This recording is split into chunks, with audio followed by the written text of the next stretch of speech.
పూర్వం ఒక అడవిలో ఒక గొప్ప జ్ఞానవంతుడైన ఋషి ఉండేవాడు.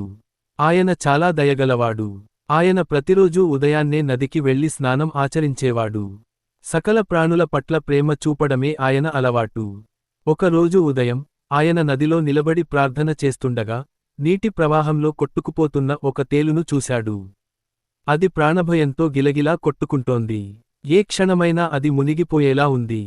ఋషి జాలిపడి ఆ తేలును రక్షించడానికి తన దోసిలిలోకి తీసుకున్నాడు.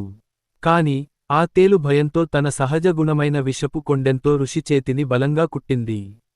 నొప్పిని భరించలేక ఋషి చెయ్యి వదిలేయడంతో అది మళ్లీ నీటిలో పడింది. తేలు మళ్లీ మునిగిపోతుంటే ఋషి మరోసారి దాన్ని చేతిలోకి తీసుకున్నాడు. అది మళ్లీ కుట్టింది. ఇలా చాలాసార్లు జరిగింది. ఋషి చేతి నుండి రక్తం కారుతున్నా ఆయన ఆ చిన్న ప్రాణిని కాపాడటం మాత్రం ఆపలేదు. ఒడ్డున నిలబడి ఇదంతా చూస్తున్న ఒక బాటసారికి కోపం వచ్చింది.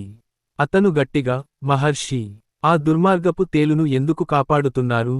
అది మీకు హాని చేస్తూనే ఉంది కదా. దాన్ని చావనివ్వండి అని అరిచాడు. ఎట్టకేలకు ఋషి ఆ తేలును సురక్షితంగా గట్టు మీద వేశాడు.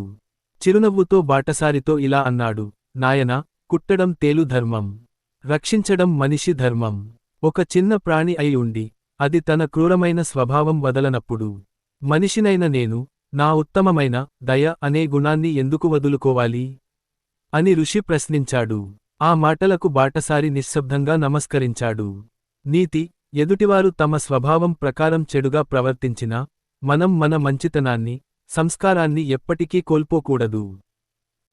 ఈ వీడియో మీకు నచ్చినట్టు అయితే నా ఛానల్ తప్పక సబ్స్క్రైబ్ చేసుకోగలరు.